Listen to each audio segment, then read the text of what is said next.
Así quedamos un día después del entierro de nuestros muertos de Topilejo. La intensísima jornada había concluido y estábamos a la mitad de la vía pública, convertidos en una pura caricatura. Caricatura tanto más grotesca cuanto que no nos dábamos cuenta de que lo éramos. Hacía 19 meses que vivíamos en un exasperado estado de trance. Cuando llegó la derrota no podíamos admitir que era eso, lisa y llanamente, la derrota. Pero, además, faltaba lo peor. Podíamos salir sin el menor disimulo a la calle y hablar y gritar rabiosamente nuestra desesperación. Nadie nos hizo caso, como si lo de 1929 no hubiese existido nunca.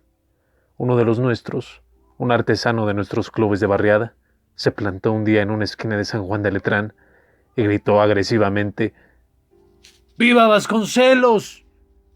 Ni lo aprendió el policía de la esquina, ni menos nos tomaron en consideración quienes transitaban por ahí. El vasconcelismo pertenecía al pasado, un abstracto y fantasmal pasado, y era pura y definitivamente materia histórica, como el lerdismo o el juarismo. La pobre María de los Ángeles Farías aulló otra noche estrafalariamente frente al teatro lírico que el único presidente era Vasconcelos y que México debía, si aún quedaba algún sentimiento de honor nacional, mantener viva la protesta contra el fraude. 6 o 7 antiguos compañeros nos invitaron a tomar una taza de café en un establecimiento de chinos. Según ellos, había que acomodarse dentro del régimen, capitalizando para el efecto algo así como la categoría de lo que había sido nuestra causa. Al fin y al cabo, afirmó uno de ellos, Vasconcelos había huido, dejándonos el campo abierto para todo lo que quisiéramos, inclusive, por descontado, entendernos con quienes nos habían pisoteado. Ni siquiera nos sublevó tan derrengada majadería. Algo así como cuando se ha roto algún resorte y el artilugio o lo que sea ya no funciona. Simplemente el asco nos secó la ya bien amarga boca. Gente enquistada profesionalmente en el antirreeleccionista hablaban de jugar a la otra. La otra era la próxima elección presidencial dentro de 5 años. Seguro que nos tomarán en cuenta, decían. La campaña de 1929, pese a todas sus torpezas, los impresionó como a ustedes no se figuran, y hay derrotas que se cotizan si uno sabe aprovecharlas. Nos importaba tan poco el estúpido porvenir. Nos sentíamos visceralmente vacíos, huecos. Lo nuestro había terminado, ¿no? Bueno, después de eso ya podía irse todo el diablo. Bebíamos ávidamente. Era lo único que nos hacía reaccionar, las noticias que nos llegaban de Vasconcelos. Habían dado de la seca a la meca para todos los Estados Unidos, tratando en vano de contrarrestar la maquinación del embajador Murrow. Embarcó, cuando no le quedó nada por hacer, rumbo a Centroamérica. Ahora estaba en Bogotá, donde seguía vociferando contra los que burlaron tan sangrientamente la voluntad del país. Volvimos a encontrarnos muchos amigos dispersos. Bustillo Oro regresó de La Habana y sentenció con una filosófica tranquilidad que sonaba a leguas a falsete: a ver de qué les sirve nuestra derrota. Muy pronto veremos cómo ellos mismos se hacen pedazos. Yo no lo sentía así. Nos habían derrotado y punto final. Que se hiciera o no pedazos era asunto exclusivamente suyo y que no afectaba a lo nuestro en mayor grado. Algo más me confió Bustillo Oro, que escribía un libro de homenaje a Germán de Campo con el propósito de hacerlo circular el 20 de septiembre, en ocasión del primer aniversario de la trágica muerte del amigo inolvidable que al menos no vio esta miseria.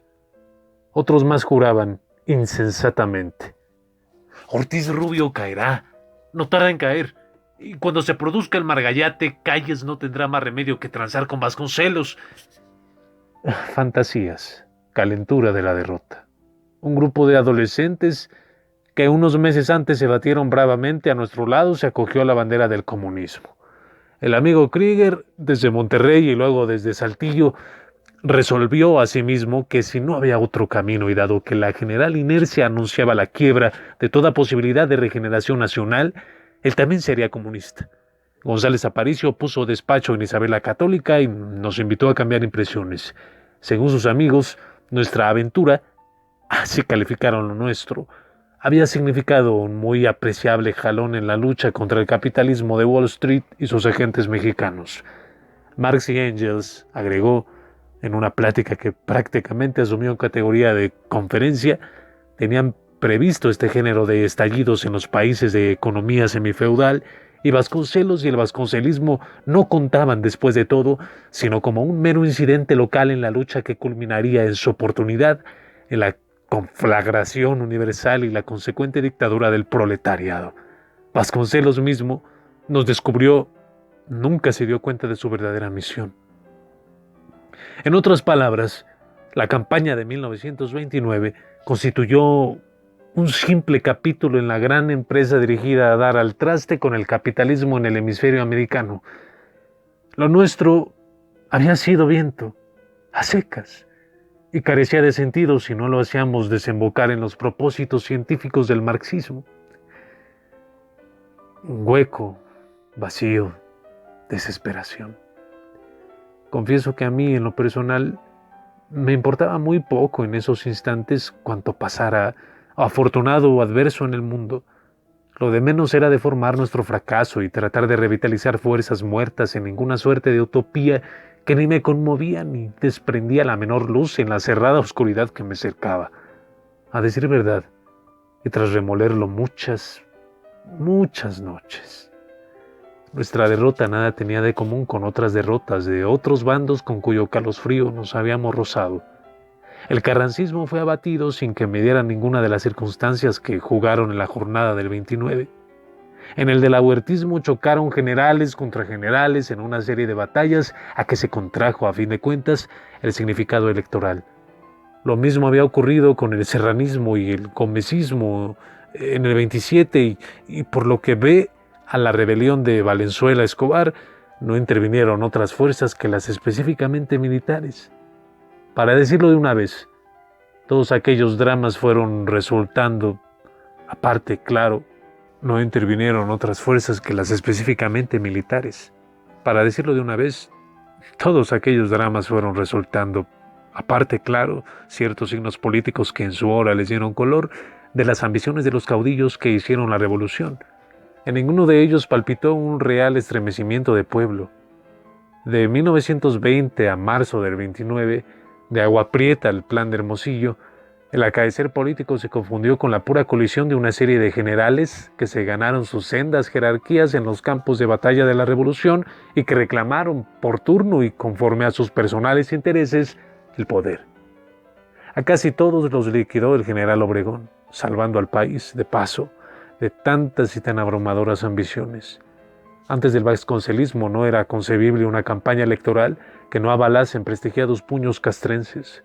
Cada uno de ellos, por otra parte, implicaba la intervención de una luz de profesionales de la política que buscaban el logro de posiciones eminentes. El vasconcelismo apareció en 1928 como una pura actitud popular.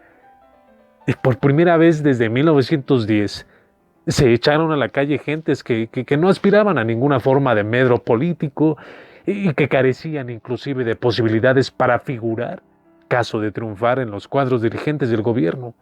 Fuera de Medellín Nostros, profesional de categoría, mente organizada y alma generosa, y del ingeniero Vito Alessio Robles, y de 2 o 3 más en más bajos escaños, el movimiento popular del 29 pecó de una absoluta falta de personalidades a las que pudieran suponerse ambiciones de poder. A haber llegado a la presidencia, Vasconcelos habría tenido que gobernar sin vasconcelistas al menos en la más lata y activa definición, simple y naturalmente porque los que sí la encarnábamos éramos o pueblo, informe o muchachos de 17 a 25 años. En ocasiones, al calor de las furias metropolitanas, hablábamos de eso y concluíamos aceptando: Madero, a haber formado gobierno con los suyos, hubiese contado con 10 o 15 amigos perfectamente aptos para ocupar los puestos vitales de la administración.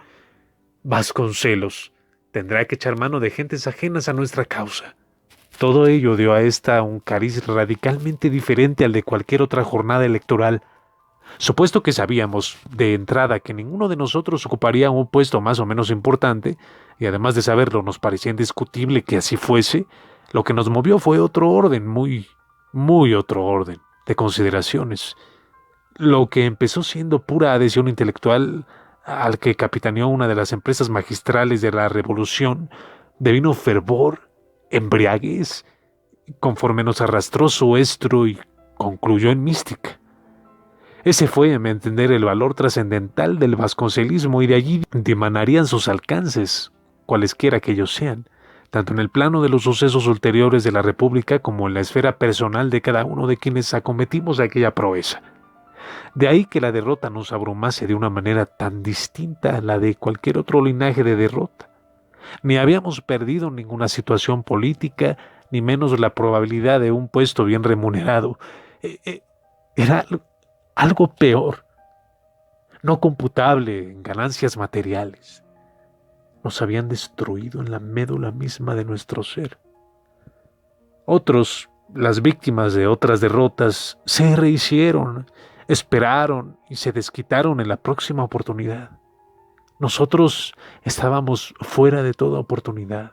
Habíamos vivido un instante cenital y nada ni nadie contaban fuera de él. Que fulano o megano llegasen a la presidencia en un futuro inmediato o mediato nos tenía sin cuidado. Algo que determinaron fuerzas imponderables, en las que dio flor lo más irreemplazable de nuestra juventud. Estaba muerto. Lo lloramos sin lágrimas en una reunión en casa de Manuel Moreno Sánchez. Lo lloramos luego sin lágrimas en compañía de Ollervides, de Bustillo de Oro, de González Mora. Carlos Pellicer nos adivinó perdidos y en sombras y nos llevó a su casa. Sin decírnoslo, trató de contagiarnos de otras formas de nuestra misma abatida necesidad de salvación. Pronto se nos hizo indispensable la camaradería de sus libros y de la música de sus discos. Por manera indirecta, su alma insigne nos introdujo en insospechados territorios de resurrección. Un buen día la amargura nos pareció menos amarga, y por sobre la destrucción de tantos sueños brotó, como una manera de misteriosa compensación, el mensaje de quienes, antes que nosotros, habían padecido ultraje a un ideal. 1930. Alguien observó cuando despuntó su primer albor en un rincón de la costa de Veracruz, a unos cuantos kilómetros del Pánuco, que la cifra sumaba 13 y era, por consiguiente, cabalística. Fue un año rematadamente bobo para los fines de ese discurrir exterior que solemos identificar como historia. Unos chispazos, los últimos, del drama popular epilogado en una ladera de un cerro de Topilejo, en marzo, y luego una estupidez ambiente que se tragó todo como una cerrazón. Algunas almas conturbadas debieron crearse su propia meteorología en razón a la adversidad de las circunstancias y al propicio repudio de cuanto acaecía a nuestro alrededor. Al fin y al cabo, cuando se vive en condiciones de apestados en un mundo ajeno, cada quien crea su propio linaje de historia, ¿no? La mía cobró forma al contacto de la amistad de Carlitos. Las lomas de Chapultepec, entonces, no eran el lujo en que las convertirían luego los nuevos ricos de la revolución. Fuera de un tal Conway de la Compañía de Luz y de 2 o 3 más potentados cuyas fastuosas residencias ponían en la lejana barriada un acento de marajás de la India, el resto de los inquilinos de las lomas lo era 1 millar de pequeños propietarios que compraron a 2 pesos el metro cuadrado y carecían, inclusive, de otro medio de trasladarse al centro de la ciudad que no fuese el verde y destartalado camión de a 10 centavos. La casa de Pellicer daba cara a los pardos oteros que se prolongaban hasta Río Hondo y Los Remedios, 5 o 6 boscosas barrancas por medio. Hoy aquello es una ciudad de millonarios, no quedan oteros ni barrancas.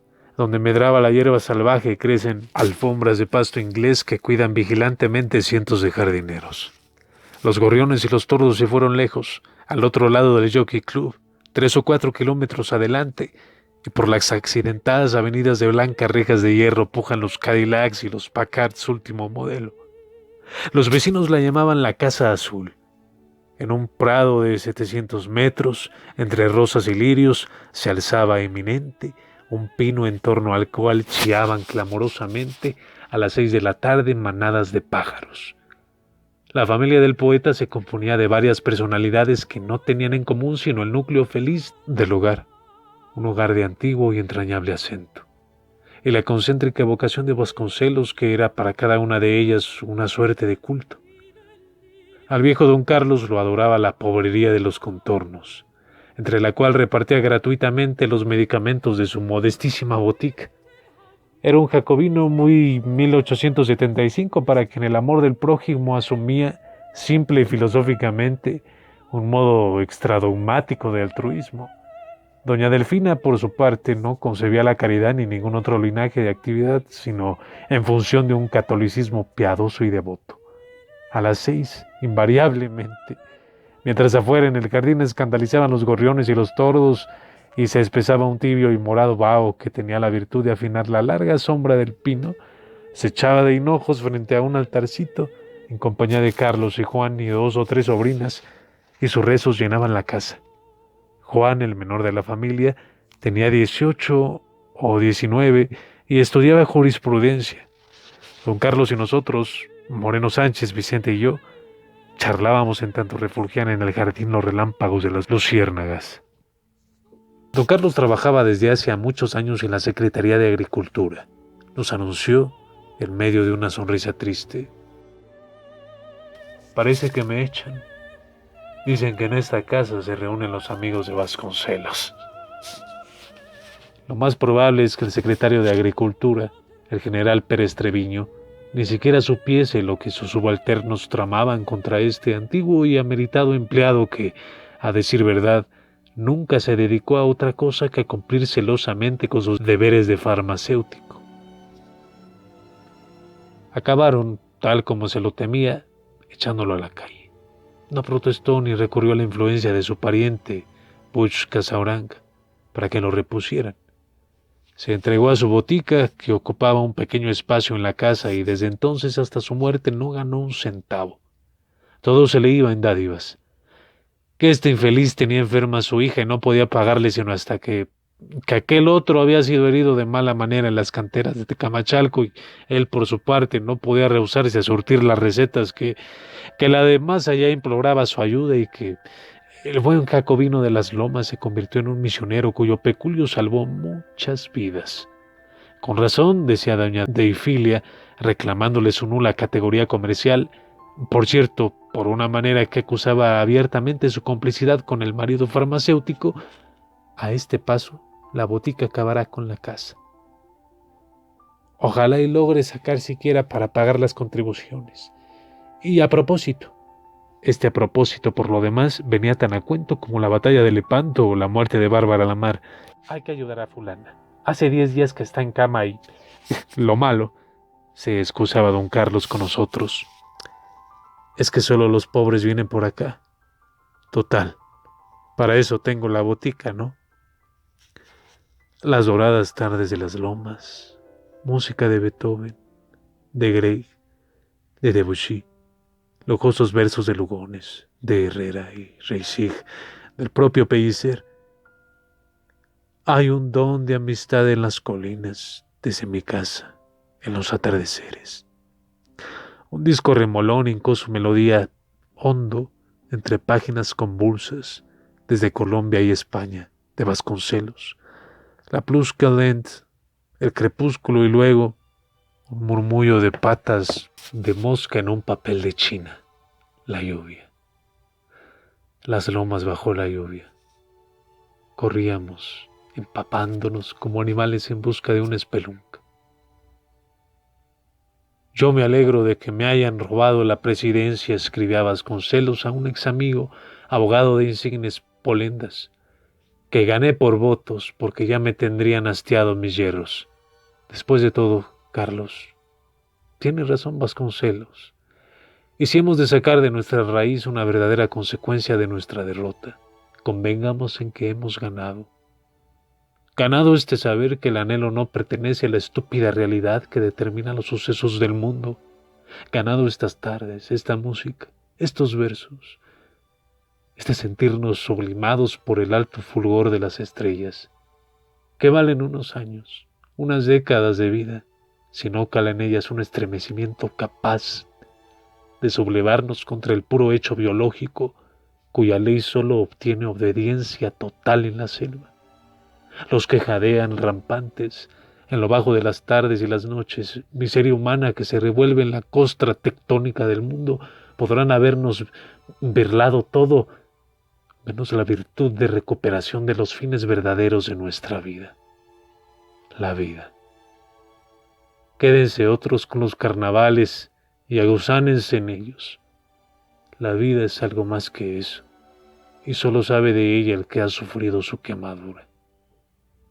Fernando de Herrera, a quien sus contemporáneos, tal vez por abarcar el misterio de nuestro paso por la tierra y su consiguiente emancipación de los accidentes serviles, llamaron el divino, dijo en un verso que vale por todas las victorias de quienes acesan, con detrimento de la verdad por alcanzarlas. Ya pasó mi dolor, ya sé que es vida. La vida.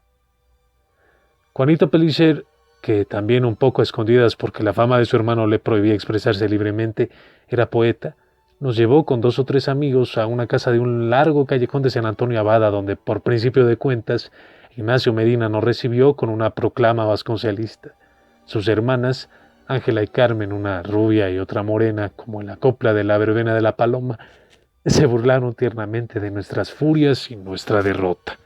No sin antes celebrar en su mesa de albeante mantel aquella aventura en la que, sin saberlo, habíamos ganado el corazón de todas las mujeres de México. La madre de Ignacio y de las muchachas se llamaba Magdalena. Su pariente político, el general Nazario Medina, frecuentaba la casa. Había intervenido en la tragedia de Huitzilac, en la que fueron sacrificados el general Serrano y compañeros. Ignacio evitó que nos enfrentáramos al general Medina, capturándonos por el lado de Proust y Joyce. Además, todo era ya pasado y Carmen, la negra, la llamaban sus hermanos, me arrancó definitivamente de toda obsesión política. Evoco las horas que pasé al lado de las hermosas hermanas y algo muy dentro de mi ser se revuelve el brillo de su risa. La vida. Nada quedaba de cuanto soñamos. La realidad se desenvolvía eyectamente rastrera. El año bobo se arrastraba como una lombriz. Un grito, al pronto, proferido a mitad de un poema de Pellicer, sublimó la lumbre de mi herida. Tengo vida para 1000 años hoy. Lloro aquellos días que no volverán nunca. No volverán. Es verdad, pero vuelven cada vez que los evoco. Nuestro vasconcelismo pertenecía a la historia. Amigos mayores, gente de 35 años, afirmaban: ustedes contarán en el futuro inmediato.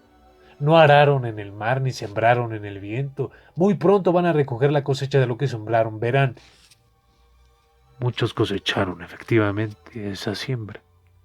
Para mí, en lo personal, nada significaba. Además, me importaba muy poco cuánto ocurriese en el gran vacío de México. Vacío sin la menor esperanza de una luz. El verso de Herrera: ya pasó mi dolor, ya sé qué es la vida, produjo en mí una suerte de revitalización. Habíamos soñado un sueño hermoso, tan hermoso que muchos de los que lo destruyeron nos reiterarían posteriormente en tantas y tantas ocasiones. Su derrota fue la única y verdadera victoria de 1929 y contará un día en México. Entonces me hubieran sublevado tan beocias palabras. Tampoco ellos, los que las profieren, lograron ningún linaje de victoria, pero si algo significa el pasado, median abismos entre el nuestro y el suyo. Ignoro si México logrará afirmar algún día efectivamente lo más valedero de su índole, pero en todo caso, y pulsando ahora en frío, no parece excesivo convenir en que el nuestro fue el último ímpetu que trabajó para un tal propósito. Otros siguen preguntándose, intrigados por el ruido de 1929, ¿qué fue lo que aquello implicó? Y si implicó algo más que una simple aventura política, como tantas que padecemos periódicamente. Allá ellos, y tanto mejor si no contaron en lo que nunca hubiesen podido abarcar. Lo nuestro, por demás decirlo, nadie lo cotizó. ni era susceptible de cotizarse en ningún mercado ni en ninguna feria. Nos batimos conforme lo demandó un intenso estado de alma, haciendo caso omiso frecuentemente de nuestras propias vidas, y todo concluyó en un sordo golpe de viento. Vasconcelos, en el exilio, seguía llamándose presidente de la República. La realidad ominosa era muy otra, tan otra como que los mismos que nos derrotaron se hicieron luego pedazos, sin beneficio para ningún interés de verdadera significación nacional. Nos quedaba lo nuestro, ¿no? Y la compensación de un embriagador sentimiento cósmico que me volvía minúsculos todos los pobres jadeos que no obtuvieron fruto en la tierra. Tengo vida para 1000 años hoy. Por demás está decir que los compases que reglaron aquel jirón de la vida de México siguieron determinando el curso del reloj. El cacicazgo ancestral, las burdas caricaturas de analfabetos cacicazgos provinciales, el hambre de dinero de los triunfadores de cada oleada electoral en los contados años que les quedaban a los que fueron nuestros adversarios para admitir finalmente que en la cuestión del 29 se ventilaron altas consideraciones. Un buen día, todo fue historia. Una vieja historia en la que se fue al cabo, como algo ocurrido en sueños, la flor de un sueño largamente soñado.